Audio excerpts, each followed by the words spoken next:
Seorang diplomat muda, Arya Daru, ditemukan tewas dengan cara yang penuh tanda tanya. Versi resmi menyebutkan ia meninggal akibat kecelakaan tragis. Namun, keluarga justru menemukan kejanggalan demi kejanggalan. Dari surat misterius, rekaman CCTV yang hilang, hingga tekanan politik yang menyelimuti kasus ini. Benarkah Arya tewas karena kecelakaan? Ataukah ada kekuatan besar yang ingin menutup mulutnya selamanya? Visual, cuplikan adegan rekonstruksi, kamar hotel dengan bercak darah samar, polisi yang buru-buru menutup TKP, lalu wajah ibunda Arya yang menangis sambil memegang foto anaknya. Inilah kisah keluarga Arya Daru dalam membongkar misteri kematian sang diplomat muda. Sebuah perjuangan panjang, penuh air mata, ancaman, dan kebenaran yang berusaha disembunyikan. Selamat datang dan kembali lagi di channel Bicara Saja. Mari kita lanjut ceritanya. Matahari baru saja tergelincir di balik awan sore ketika kabar duka itu datang. Di rumah sederhana bercat putih di kawasan Depok, keluarga Pangayunan berkumpul, namun bukan untuk merayakan keberhasilan sang anak, melainkan menerima kenyataan pahit yang tak pernah terbayangkan. Arya Daru Pangayunan, diplomat muda Kementerian Luar Negeri, ditemukan meninggal dunia dengan cara yang misterius. Ratna, ibunda Arya, masih memegang ponselnya dengan tangan bergetar. Ia baru saja membaca pesan singkat dari seorang kerabat yang lebih dulu mengetahui berita itu. "Bu, sabar ya. Arya sudah tidak ada," begitu kalimat yang terpampang di layar. Seketika tubuh Ratna lemas. Air mata yang sedari tadi ditahannya pecah tanpa bisa dikendalikan. Rendra, ayah Arya, berdiri kaku di ruang tamu. Seorang pria berusia 65 tahun itu dikenal tegar, seorang pensiunan pegawai negeri yang biasa menghadapi kerasnya birokrasi. Namun kali ini, wajahnya pucat pasi, bibirnya bergetar. "Tidak mungkin, anak saya, tidak mungkin dia pergi begitu saja," serunya dengan suara parau. Di sudut ruangan, Maya, istri Arya, terduduk lemas. Ia baru saja menidurkan putrinya, Aruna, yang berusia 5 tahun, ketika kabar itu datang. Maya menggenggam erat boneka kecil milik putrinya, seakan-akan hanya benda itulah yang bisa menahan jiwanya agar tidak runtuh. Arya baru semalam bicara tentang rencana pindah ke Finlandia, dia bahkan bercanda soal musim dingin di sana, ucapnya lirih, sebelum akhirnya menangis terisak. Suasana rumah berubah menjadi lautan kesedihan. Beberapa kerabat mulai berdatangan, mencoba menenangkan, namun justru menambah isak tangis yang makin keras. Foto besar Arya dengan senyum hangatnya dikeluarkan dari album keluarga, lalu diletakkan di meja tamu. Kehidupan Arya yang penuh harapan. Arya bukanlah sosok biasa. Usianya baru 33 tahun, namun karirnya di Kementerian Luar Negeri sudah menanjak. Ia dikenal disiplin, cerdas, dan berwawasan luas. Baru-baru ini ia ditugaskan dalam beberapa pertemuan penting dengan pihak luar negeri, sebuah pencapaian yang membanggakan bagi keluarga. Di kalangan tetangga, Arya dikenal ramah. Ia sering terlihat menyapa warga sekitar rumah dinasnya di Jakarta Selatan. Banyak yang mengatakan Arya adalah sosok ayah yang penyayang, suami yang setia, dan anak yang berbakti. Maka, kabar kematiannya yang mendadak dan penuh kejanggalan terasa tidak masuk akal. Rendra mencoba mengingat percakapan terakhirnya dengan Arya. Beberapa hari sebelumnya, Arya pulang ke Depok untuk makan malam bersama orang tuanya. Ia menceritakan dengan penuh semangat rencana kepindahannya ke Finlandia. "Pak, Bu, kalau semua lancar, 3 bulan lagi kita berangkat. Aruna bisa sekolah di sana, Maya bisa mulai kursus bahasa. Aku sudah urus sebagian dokumennya," kata Arya dengan senyum lebar. Ratna kala itu hanya bisa mengangguk, matanya berkaca-kaca, bangga sekaligus berat hati melepas anaknya. Tak pernah ia sangka bahwa pertemuan hangat malam itu akan menjadi kenangan terakhir bersama putra tercinta. Jenazah yang membawa luka. Keesokan harinya, jenazah Arya dibawa ke rumah duka. Suasana hening menyelimuti, hanya terdengar isak tangis dan doa yang terucap lirih. Maya mendekap peti jenazah, tak peduli orang-orang mencoba menahannya. "Arya, kenapa kamu pergi secepat ini? Kamu janji kita akan bersama di Finlandia." Suaranya pecah, membuat banyak orang ikut meneteskan air mata. Rendra berdiri di sisi peti, memandang wajah putranya yang terbujur kaku. Ia berulang kali mengusap dada, mencoba menahan gejolak amarah dan kesedihan. "Tidak mungkin anak saya mati dengan cara begini. Tidak mungkin," gumamnya. Beberapa pejabat Kementerian Luar Negeri hadir memberikan penghormatan terakhir. Mereka menyampaikan bela sungkawa, memuji integritas Arya sebagai diplomat. Namun di balik ucapan itu, keluarga justru merasa semakin hampa. Kata-kata indah tak bisa menjawab pertanyaan besar, Apa sebenarnya yang terjadi pada Arya? Kejanggalan yang mulai terlihat.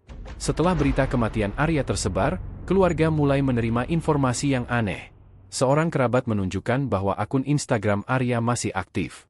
Beberapa postingan lamanya terlihat mendapat perubahan kecil, padahal Arya sudah dinyatakan meninggal. Lebih mencengangkan lagi, Maya sendiri masih bisa mengirim pesan ke WhatsApp Arya. Ia mencoba menulis, "Sayang, kamu di mana? Aku dan Aruna menunggumu." Tak lama, tanda centang biru muncul. Maya menjerit, menunjukkan layar ponselnya kepada keluarga. Semua terdiam. Bagaimana bisa? Kalau benar ponselnya hilang, kenapa akun-akunnya masih aktif? Siapa yang membalas? Tanya Rendra dengan suara keras. Dari situlah, rasa curiga keluarga semakin membesar. Mereka yakin, ada sesuatu yang tidak beres dalam kasus ini. Duka yang menjadi tekad. Malam itu, keluarga menggelar doa di rumah. Puluhan kerabat, tetangga, dan sahabat hadir. Ratna duduk di kursi terdepan, wajahnya sembab. Maya mendekap Aruna yang sudah tertidur di pangkuannya. Sementara Rendra berdiri, memandang semua yang hadir. Anak saya bukan orang sembarangan. Dia diplomat negara. Dia punya cita-cita besar. Tidak mungkin kematiannya hanya disebut biasa. Saya akan cari kebenaran. Saya akan minta semua kejanggalan ini diusut, katanya lantang, membuat ruangan hening seketika. Malam itu menjadi titik awal tekad keluarga Pangayunan. Mereka tidak akan tinggal diam. Duka mereka berubah menjadi perjuangan panjang untuk membongkar misteri kematian Arya Daru Pangayunan. Begitulah awal kisah pilu keluarga diplomat muda ini. Dari kabar duka yang mengguncang, hingga munculnya berbagai kejanggalan yang membuat keluarga yakin ada sesuatu yang disembunyikan. Misteri kematian Arya baru saja dimulai, dan keluarga bersumpah akan menempuh segala cara untuk mencari keadilan. Suasana rumah keluarga Pangayunan di Depok masih diselimuti duka. Sejak jenazah Arya dimakamkan di Taman Makam Pahlawan Kalibata, hampir setiap malam keluarga menggelar doa bersama. Ratna, sang ibu, selalu duduk di sisi foto besar putranya, menatap dengan pandangan kosong. Maya, istri Arya, seringkali hanya bisa menahan tangis saat putrinya bertanya polos, "Mama, Papa kok nggak pulang-pulang?" Namun di balik kesedihan itu, perlahan-lahan muncul kejanggalan yang membuat keluarga merasa kematian Arya tidak sesederhana yang dinyatakan polisi. Kejanggalan itu datang dari sesuatu yang sangat dekat dengan keseharian mereka, jejak digital Arya yang masih hidup. Pesan WhatsApp yang muncul centang biru. Malam itu, 2 hari setelah pemakaman, Maya duduk di kamar dengan Aruna yang sudah tertidur. Rasa rindu membuatnya membuka WhatsApp, menatap percakapan terakhir dengan Arya. Tanpa sadar, jari-jarinya mengetik, "Sayang, aku kangen. Kamu di mana sekarang?" Awalnya ia mengira hanya menulis untuk melampiaskan kerinduan. Namun beberapa menit kemudian, matanya membelalak. Pesan itu berubah menjadi centang biru, pertanda sudah dibaca. "Tidak mungkin," Maya berbisik, tubuhnya gemetar. Ia segera berlari keluar kamar, memanggil Rendra dan Ratna. "Pak, Bu, lihat ini.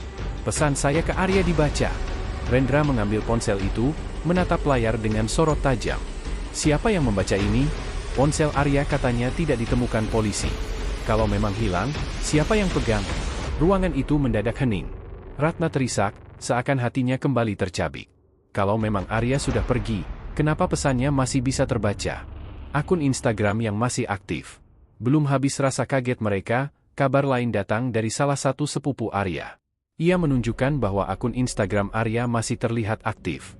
Bahkan, dalam beberapa postingan lama, ada perubahan kecil, tanda like baru dan beberapa komentar yang terhapus. "Ini bukan mungkin hanya bug. Seseorang sedang mengakses akunnya," ujar sang sepupu. Maya kembali gemetar. Instagram itu selalu digunakan Arya untuk berbagi momen bersama keluarga. Ada foto Aruna di taman, ada potret mereka saat liburan singkat ke Yogyakarta. Siapa yang berani membuka akun Arya? Apa mereka sengaja ingin menghapus sesuatu, katanya dengan suara parau. Rendra mulai mencurigai. Rendra, sang ayah, semakin tidak bisa menahan amarah. Ia duduk di ruang tamu, menatap semua kerabat yang hadir malam itu. "Kalian lihat sendiri. Anak saya meninggal, tapi akunnya masih aktif, WhatsApp-nya masih hidup.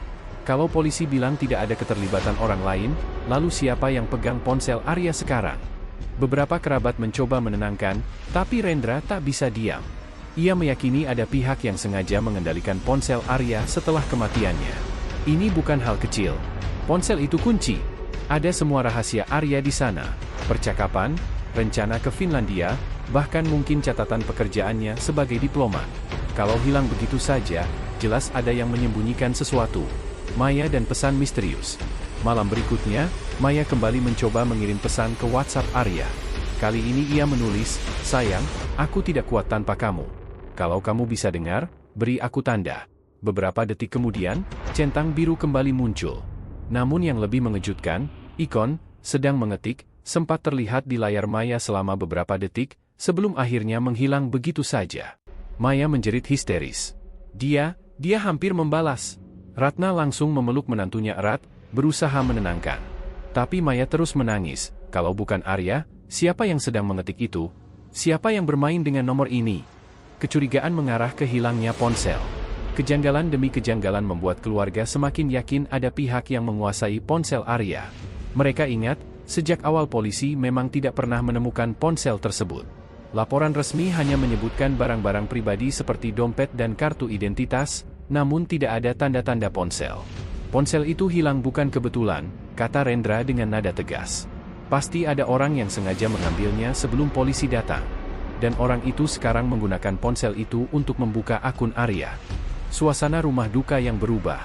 Sejak saat itu, suasana rumah duka tidak lagi hanya dipenuhi air mata, tetapi juga percakapan serius soal kejanggalan. Beberapa kerabat mulai membantu mencari tahu. Ada yang mencoba melacak list CN di WhatsApp Arya, ada pula yang memantau pergerakan akun Instagramnya.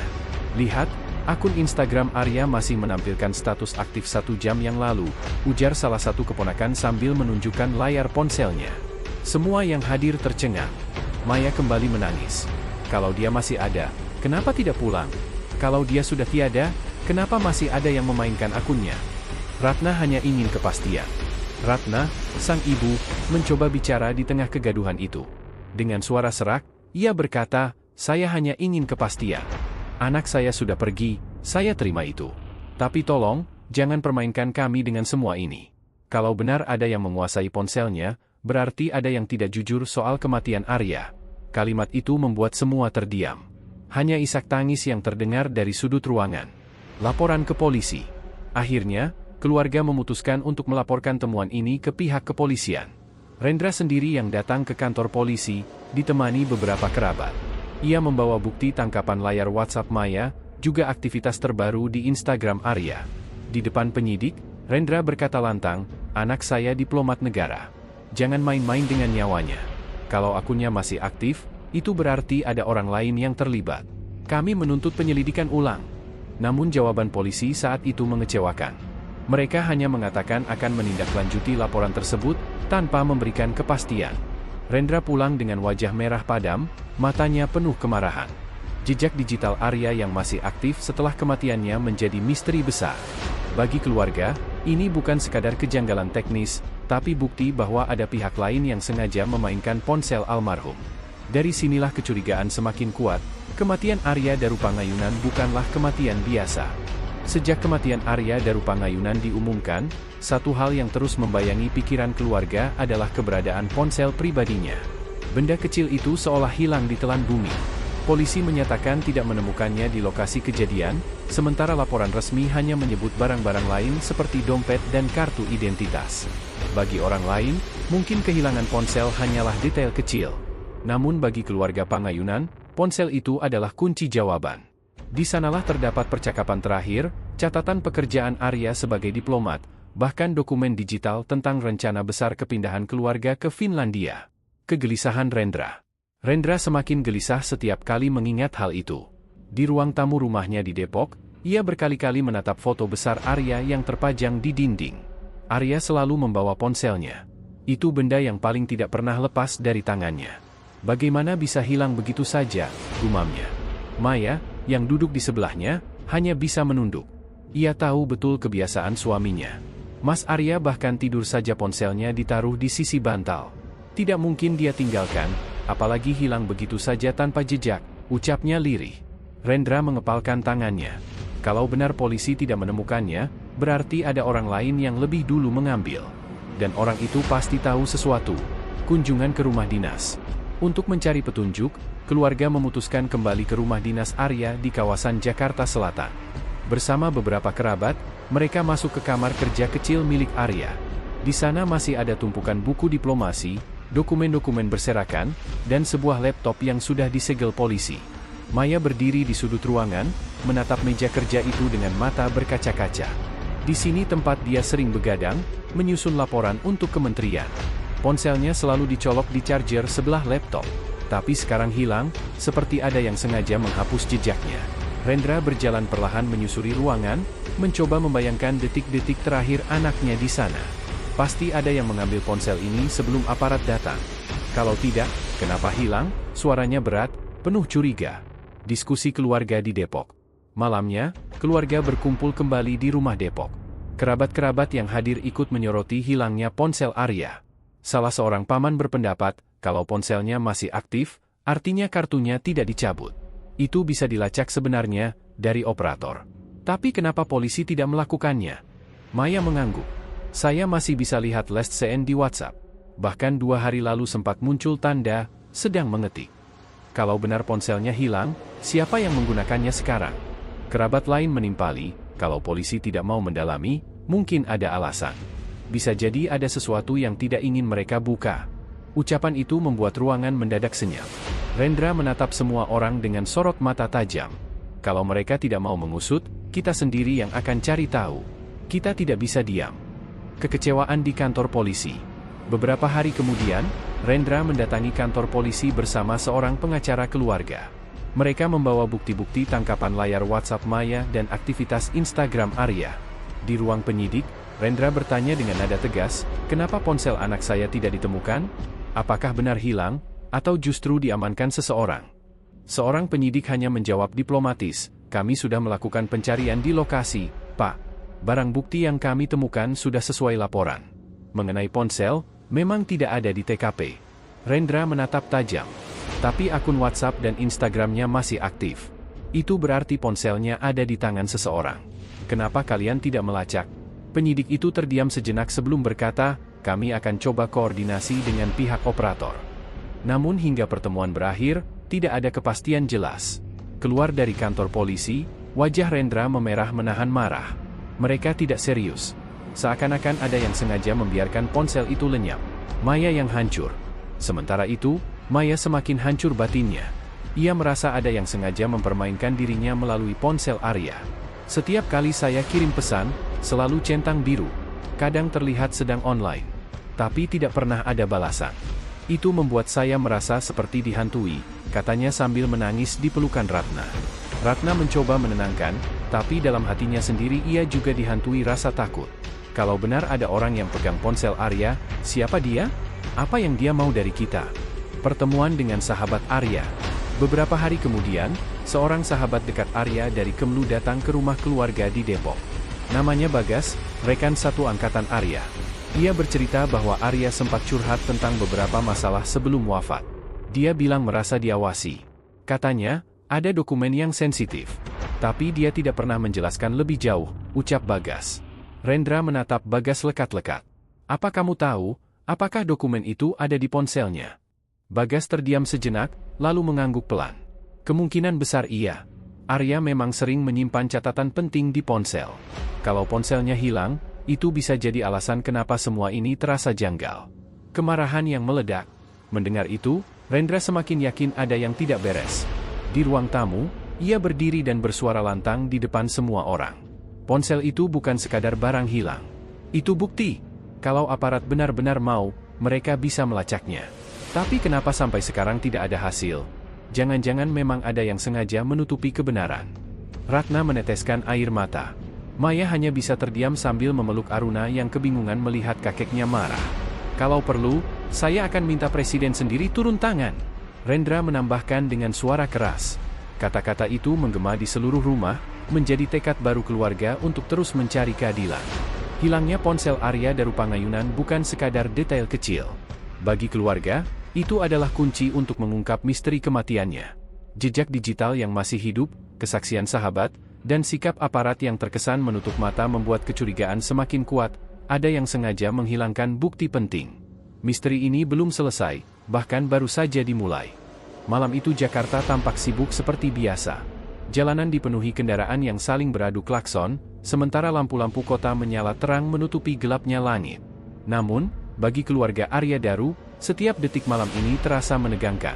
Mereka baru saja mendapat pesan dari salah satu rekan almarhum Arya yang bernama Reza Pradipta, seorang jurnalis muda yang sudah lama bersahabat dengan Arya sejak kuliah di Yogyakarta. Reza mengirimkan sebuah pesan singkat kepada Ratri, kakak perempuan Arya.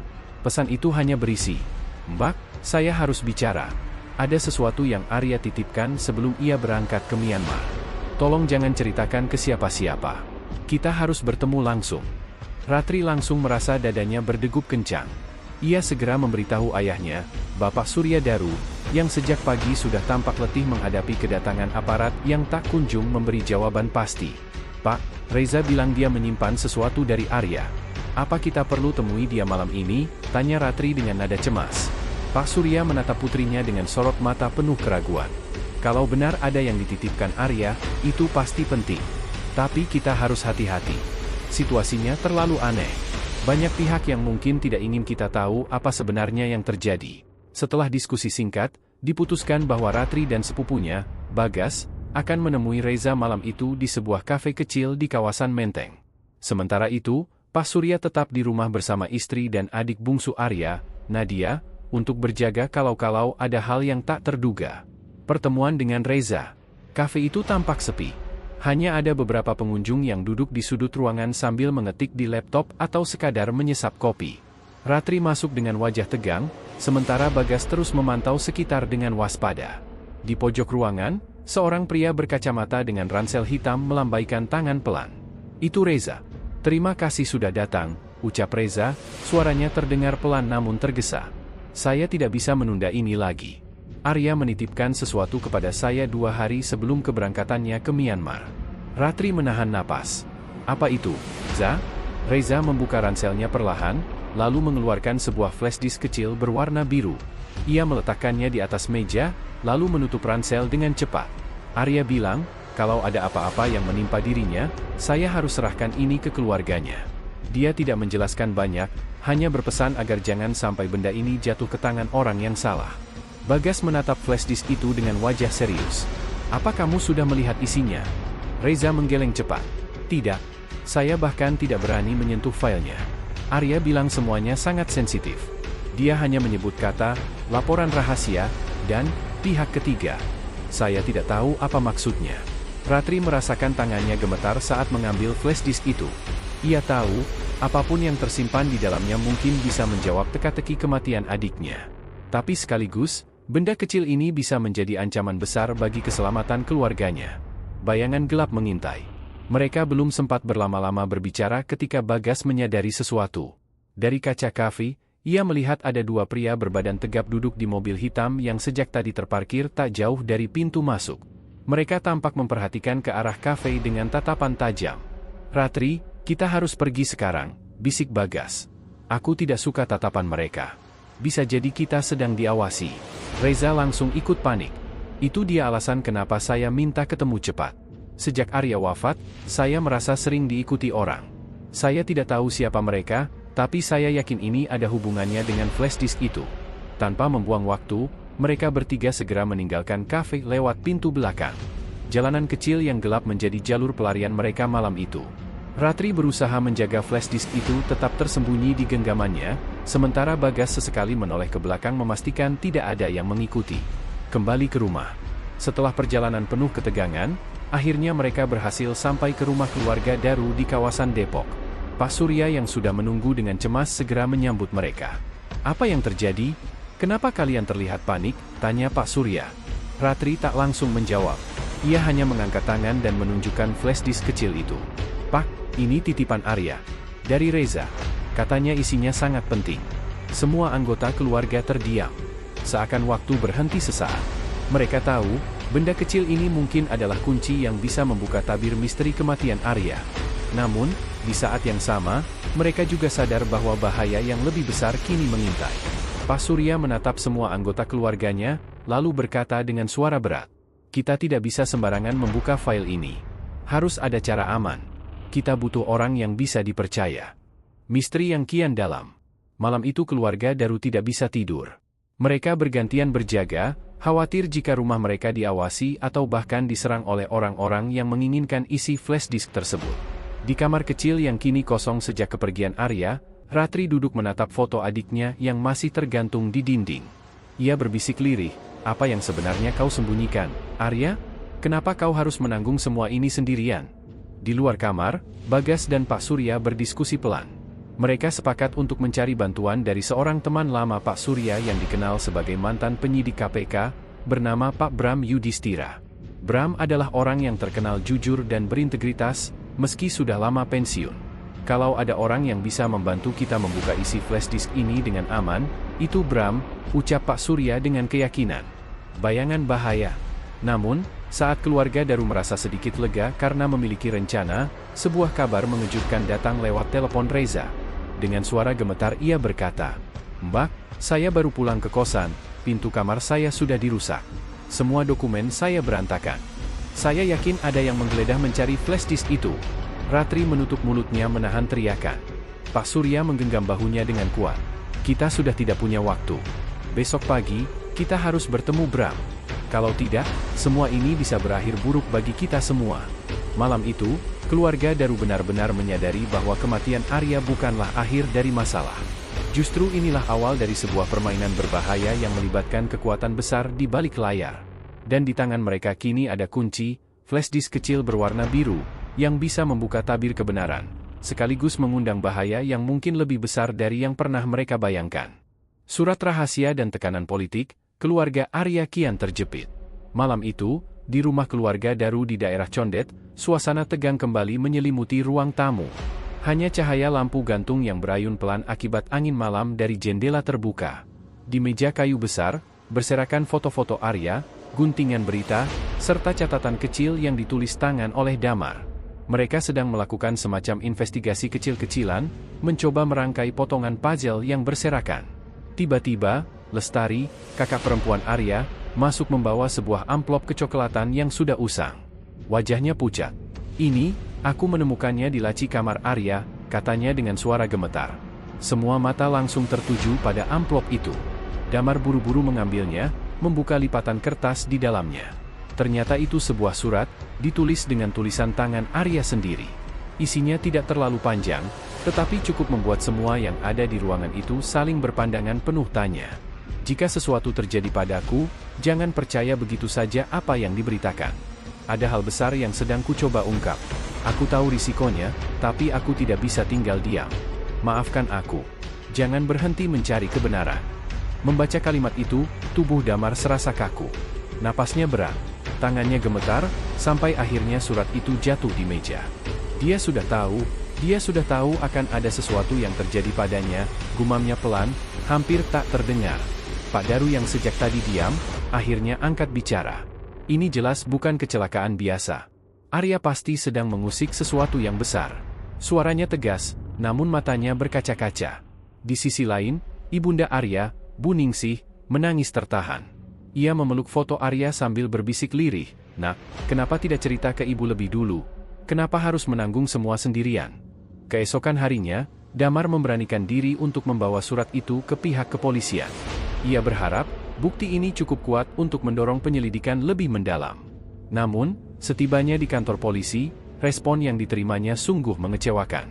Seorang perwira yang menerima laporan itu hanya memandang sekilas, lalu menaruh surat tersebut di meja tanpa ekspresi. "Kami akan menindaklanjuti," ucapnya singkat, seolah tidak ada minat sama sekali. Damar menatapnya dengan penuh kecewa. "Pak, ini bukan sekadar kecelakaan lalu lintas. Saudara saya diplomat. Dia meninggalkan surat wasiat semacam ini. Tolong, anggap serius." Perwira itu hanya menghela napas. "Kami punya prosedur, Mas. Kalau nanti ada perkembangan, pasti kami kabari." Damar keluar dari kantor polisi dengan wajah penuh amarah. Ia tahu, ada sesuatu yang mengganjal. Seolah ada tangan tak terlihat yang berusaha menutup rapat-rapat kasus ini. Malamnya, keluarga Daru kembali berkumpul. Lestari terlihat gusar, mondar-mandir di ruang tamu. "Aku tidak mengerti, kenapa polisi terlihat enggan menyelidiki. Apa mereka takut? Atau ada tekanan dari atas?" katanya dengan nada meninggi. Pak Daru menatap tajam ke arah anak-anaknya. "Ini politik. Arya bukan orang sembarangan. Sebagai diplomat muda, Dia pasti melihat hal-hal sensitif. Kalau benar dia tahu sesuatu, mungkin ada pihak yang merasa terancam. Damar mengangguk. Tapi kita tidak bisa diam. Kalau polisi tidak bergerak, kita harus cari cara lain. Lestari menimpali, tapi bagaimana, Mar? Kita bukan siapa-siapa. Kalau kita melawan, kita bisa dianggap musuh. Hening. Hanya suara detik jam dinding yang terdengar. Namun dalam hati masing-masing, tekad untuk mengungkap kebenaran semakin membara. 2 hari kemudian, sebuah kejadian mengejutkan terjadi. Seorang pria misterius datang ke rumah mereka, mengaku sebagai rekan kerja Arya di Kementerian Luar Negeri. Ia memperkenalkan dirinya sebagai Bima. Wajahnya penuh kegelisahan. "Aku tidak bisa lama-lama di sini," katanya cepat. "Tapi kalian harus tahu, Arya memang sedang menyelidiki sesuatu. Dia sempat cerita padaku, dia menduga ada jaringan ilegal yang melibatkan pejabat dalam perdagangan informasi diplomatik. Dia bilang, kalau dirinya celaka, kemungkinan besar itu bukan kecelakaan biasa." Mendengar itu, semua orang terdiam. Bulu kuduk mereka meremang. "Kenapa baru sekarang kamu bicara?" tanya Damar dengan nada keras. Bima menunduk. "Karena aku juga takut. Arya sudah memperingatkanku. Tapi aku tidak bisa lagi tinggal diam setelah dengar kabar kematiannya." Pak Daru berdiri, menatap Bima dengan sorot tajam. "Kalau betul begitu, maka semakin jelas, anakku dibunuh." Tak lama setelah Bima pergi, telepon rumah mereka berdering keras. Damar yang mengangkatnya, namun hanya terdengar suara berat tanpa identitas. "Berhenti mencari-cari. Kalau tidak, keluarga kalian yang berikutnya." Telepon langsung terputus. Jantung Damar berdegup kencang. Ia memandang keluarganya dengan wajah pucat.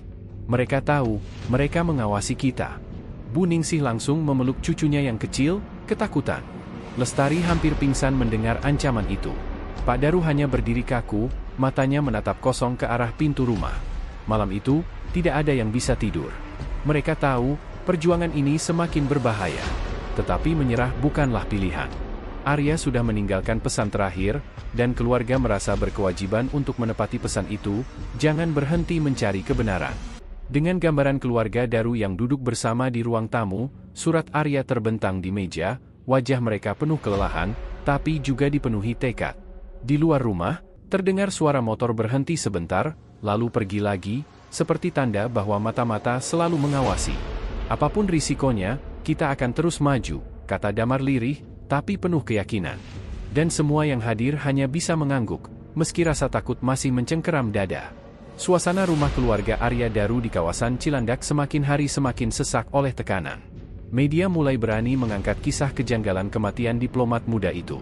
Wartawan silih berganti mengetuk pagar rumah besar bercat putih yang kini lebih sering tertutup rapat. Di dalam, ayah Arya, Surya Daru, duduk termenung dengan wajah tegang. Seorang pensiunan pejabat Kementerian Luar Negeri itu tahu betul bahwa dunia diplomasi penuh rahasia. Namun kali ini, rahasia itu menyangkut nyawa anak kandungnya sendiri. "Pak, kita tidak bisa hanya diam. Kalau terus menunggu, kasus ini akan ditutup begitu saja." Suara Nadia, kakak perempuan Arya, terdengar lantang sambil menatap bundel dokumen yang ia kumpulkan dari teman-teman Arya di kementerian. Banyak saksi yang bilang Arya kelihatan tertekan beberapa hari sebelum ditemukan meninggal. Ada yang bilang dia sempat berdebat dengan atasannya. Surya menutup matanya sejenak. Ia ingat bagaimana putranya itu adalah sosok yang ambisius sekaligus idealis. Arya sering bercerita bahwa ia tidak mau kompromi dengan praktik-praktik kotor yang terkadang mengitari jalur diplomasi. Kalau benar dia menemukan sesuatu yang besar, bisa jadi itu alasan kenapa nyawanya melayang, gumam Surya lirih. Di ruang tengah, Ratna Daru, ibunda Arya, masih tak mampu menerima kenyataan. Foto putranya yang mengenakan jas resmi diplomatik selalu ia peluk erat. "Anak ibu tidak mungkin bunuh diri. Arya tidak akan tinggalkan kita begitu saja," isaknya. Air matanya jatuh ke bingkai foto, membuat Nadia dan Surya semakin sulit menahan emosi. Hari itu, keluarga Daru menerima kedatangan seorang tamu tak terduga, Rendra, sahabat dekat Arya yang juga bekerja di Kementerian Luar Negeri. Rendra datang dengan wajah gelisah, seolah ada beban besar di dadanya. Setelah memastikan suasana aman, ia berbisik, "Saya harus bicara cepat, Pak. Arya memang sedang mengusut sesuatu sebelum dia meninggal. Dia bilang ada aliran dana mencurigakan dari luar negeri yang masuk lewat proyek kerja sama bilateral. Arya yakin itu terkait jaringan korupsi. Dia sempat takut, karena katanya ada orang yang mulai mengikutinya." Keluarga Arya saling pandang. Jantung mereka serasa berhenti sejenak. Itu bukan lagi sekadar dugaan, tapi bukti bahwa Arya tengah berhadapan dengan sesuatu yang jauh lebih besar. "Kenapa baru cerita sekarang, Ren?" tanya Nadia dengan nada meninggi. Rendra menunduk. "Saya takut, Mbak. Arya sempat titipkan flash disk ke saya, dia minta saya simpan. Katanya kalau terjadi apa-apa, serahkan ke keluarganya." Dari dalam jaketnya, Rendra mengeluarkan sebuah flash disk kecil berwarna hitam. Nadia langsung meraih benda itu dengan tangan bergetar. Surya menatap benda kecil tersebut seperti melihat kunci dari semua misteri yang selama ini menghantui. Namun, langkah mereka tidak bisa gegabah. Surya tahu benar bahwa jika ini menyangkut korupsi internasional, maka lawan yang mereka hadapi bukan orang sembarangan. "Kita harus hati-hati. Jangan sembarangan membuka file ini di komputer rumah. Bisa jadi ada yang memantau," katanya dengan suara berat. Malam itu, suasana rumah Daru semakin mencekam. Mereka merasa ada bayangan gelap yang terus mengintai. Bahkan Nadia mengaku melihat motor tanpa plat nomor mondar-mandir di depan rumah beberapa kali. Ratna semakin ketakutan, memeluk foto Arya sambil berdoa.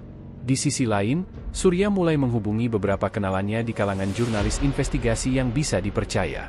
"Saya harus pastikan data ini tidak hilang.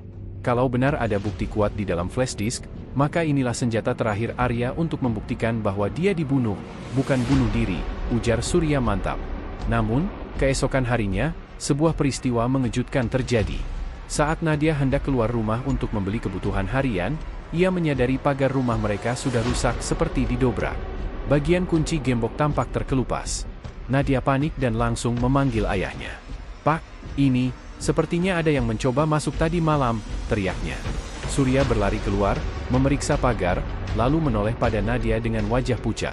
"Itu artinya mereka tahu kita punya sesuatu." Rendra yang masih menginap di rumah itu langsung menyambar tas kecilnya. "Pak, Mbak, kita harus segera cari tempat aman untuk menyimpan flash disk ini. Kalau tidak, mereka bisa kembali lagi. Dan kali ini, mungkin bukan hanya pagar yang jadi sasaran." Ratna langsung menangis histeris, merasa rumahnya tak lagi aman. Surya menghela napas panjang, lalu berkata dengan tegas, "Kalau mereka pikir keluarga Daru akan diam, mereka salah besar. Arya mati membawa kebenaran, dan kami tidak akan biarkan itu tenggelam begitu saja." Dengan demikian, misteri kematian Arya tidak hanya semakin membesar, tetapi juga menyeret keluarganya ke dalam pusaran konspirasi berbahaya. Bayangan ancaman nyata mulai terasa. Namun satu hal pasti, keluarga Daru tidak lagi berjuang hanya untuk mencari keadilan, melainkan juga untuk bertahan hidup. Keluarga Arya Daru bongkar kejanggalan kematian diplomat muda. Polisi diminta usut tuntas. Malam itu, Jakarta kembali dirundung hujan deras. Rumah keluarga besar Daru di kawasan Cipayung tampak ramai oleh kedatangan beberapa rekan Arya dari Kementerian Luar Negeri. Mereka datang dengan wajah muram, membawa kabar terbaru yang semakin membuat keluarga terkejut. Di ruang tamu, Karina duduk bersama ayahnya, Raka Daru, sementara ibunya, Sulastri, tampak sibuk menyiapkan minuman untuk tamu. Wajah Raka tegang, matanya merah akibat kurang tidur beberapa hari terakhir. Di meja, berjejer foto Arya dalam berbagai momen, saat wisuda, saat bertugas di luar negeri, hingga terakhir ketika ia ikut dalam delegasi diplomatik di Eropa. Seorang pria paruh baya, Pak Bimo, yang merupakan atasan Arya di Kemenlu, mulai bicara pelan. "Kami sendiri merasa ada yang janggal, Pak Raka, Bu Sulastri. Arya adalah diplomat yang disiplin, penuh semangat. Sulit membayangkan ia bisa ditemukan tewas dengan kondisi yang katanya bunuh diri." Karina langsung menunduk, hatinya kembali diremas kesedihan. Kata, bunuh diri, terasa begitu kejam, apalagi dilekatkan pada sosok Arya yang mereka kenal sangat mencintai hidup. "Kalau benar katanya bunuh diri," sela Raka dengan suara berat, "kenapa sampai sekarang tidak ada kejelasan? Kenapa dokumen yang seharusnya milik Arya malah hilang? Dan kenapa hasil visum dari luar negeri berbeda dengan yang dikeluarkan kepolisian sini?" Pak Bimo terdiam. Ia menatap keluarga itu seolah ingin berkata lebih jauh, tapi ada ketakutan tersendiri. Akhirnya ia hanya memberi isyarat kecil, "Kami hanya bisa menyarankan agar keluarga terus mendesak penyelidikan lebih mendalam. Arya mungkin memegang sesuatu yang membuat pihak tertentu merasa terancam." Ucapan itu membuat Karina semakin resah. Malam itu setelah para tamu pulang, ia memutuskan membuka kembali laptop Arya yang sudah ia simpan sejak jenazah kakaknya dipulangkan. Di dalamnya ia menemukan folder terenkripsi dengan nama Diplomatic File. Setelah mencoba beberapa kata sandi, akhirnya Karina berhasil membukanya dengan kombinasi tanggal lahir Arya dan nama ibunya. Isinya mengejutkan, sejumlah catatan, email, dan dokumen rahasia. Ada komunikasi antara Arya dengan beberapa pejabat asing mengenai perjanjian investasi yang ternyata melibatkan oknum di dalam negeri. Dokumen itu mengindikasikan adanya penekanan agar Arya menyetujui sebuah kesepakatan yang menurutnya bisa merugikan kepentingan Indonesia. Karina membacanya berulang kali, tubuhnya gemetar. Jadi benar? Arya tahu sesuatu yang besar, bisiknya. Ia segera memanggil orang tuanya untuk melihat isi dokumen itu. Raka yang membaca ikut terdiam lama. Ini bisa jadi alasan kenapa Arya dibungkam. Namun, malam itu juga, sebuah mobil hitam terparkir lama di depan rumah mereka. Seorang pria berjas duduk di kursi depan, memperhatikan rumah dengan tatapan tajam. Karina yang curiga mencoba mengintip dari balik gorden, dan ia yakin mobil itu bukan sekadar kebetulan lewat. "Pak, Bu, sepertinya kita sedang diawasi," ucap Karina dengan wajah pucat. Sulastri ketakutan, memeluk putrinya erat. Raka menatap keluar dengan penuh kewaspadaan. Kalau memang benar begitu, berarti kita sedang menginjak wilayah berbahaya. Malam itu mereka tidak bisa tidur. Telepon rumah beberapa kali berdering tanpa ada suara di seberang. Bahkan ponsel Karina menerima pesan singkat anonim. "Berhenti mencari jawaban. Untuk keselamatanmu." Pesan itu membuat jantung Karina berdegup kencang. Namun di sisi lain, ia tahu kebenaran harus diungkap. Keesokan paginya, Raka menemui seorang kenalan lama yang kini menjadi anggota Komnas HAM. Ia membawa sebagian salinan dokumen dari laptop Arya sebagai bukti awal. "Kami butuh perlindungan, sekaligus dorongan agar penyelidikan tidak berhenti di tengah jalan," kata Raka tegas. Kenalan itu hanya mengangguk, lalu menatapnya dengan wajah serius. "Pak Raka, apa Bapak sadar, ini bisa menyeret nama-nama besar di negeri ini? Kalau benar Arya meninggal karena apa yang ia ketahui, maka kasus ini bukan sekadar kriminal biasa. Ini bisa jadi konspirasi politik." Kalimat itu bergema di kepala Raka dan Karina. Mereka sadar, semakin jauh mereka menggali, semakin besar pula bahaya yang mengintai. Tapi bagi mereka, menyerah bukanlah pilihan. Di rumah, Karina memandang lagi foto kakaknya. Ia berbisik lirih, "Tenanglah, Kak. Aku janji, aku akan terus mencari kebenaran, apapun risikonya." Namun dari kejauhan, sosok misterius yang sejak malam sebelumnya mengawasi rumah kembali terlihat, kali ini berdiri lebih dekat, seolah memberi tanda bahwa pertempuran panjang baru saja dimulai. Jakarta, dini hari. Hujan baru saja reda, menyisakan aroma tanah basah yang menyatu dengan cahaya lampu jalanan yang temaram. Di rumah keluarga Daru, keheningan terasa tebal. Namun, di balik dinding rumah itu, semangat perjuangan tidak pernah padam. Semua anggota keluarga berkumpul, Ibu Arya, sang ayah Pak Daru, adik-adiknya, serta beberapa kerabat dekat. Mereka duduk melingkar di ruang tamu, seolah sedang mengikat janji untuk tidak menyerah sampai titik darah penghabisan. Ibu Arya masih menggenggam sebuah foto besar, potret Arya Daru mengenakan jas diplomat dengan senyum khasnya. Foto itu diletakkan di atas meja kecil, dihiasi bunga melati yang harum namun getir. Sesekali ia mengusap wajah putranya dalam bingkai, seolah sedang berbicara langsung. "Ma, Arya belum mati. Suaranya masih ada di sini," ucapnya dengan suara parau, sambil menunjuk ke dada. Pak Daru, meski wajahnya tampak lelah, berusaha kuat. Ia baru saja menerima telepon dari seorang rekannya di Kementerian Luar Negeri yang memberikan informasi mengejutkan. Ada indikasi kuat bahwa Arya tidak meninggal karena bunuh diri, seperti yang selama ini dipublikasikan. Ada perintah, ada tekanan, bahkan mungkin ada pihak yang menganggap Arya terlalu tahu banyak soal kasus-kasus tertentu di luar negeri. Ada kekuatan besar yang berusaha menutup semuanya. "Tapi kita tidak boleh mundur," kata Pak Daru sambil menatap mata anak-anaknya satu persatu. Aksi mendesak keadilan. Keesokan paginya, keluarga Arya kembali mendatangi Mabes Polri. Kali ini mereka tidak datang sendiri. Puluhan mahasiswa, aktivis HAM, jurnalis, hingga organisasi masyarakat ikut mengiringi langkah mereka. Spanduk terbentang, "Keadilan untuk Arya Daru, usut tuntas kematian diplomat muda." Suasana begitu riuh, membuat para pejabat kepolisian tidak bisa lagi mengabaikan tuntutan publik.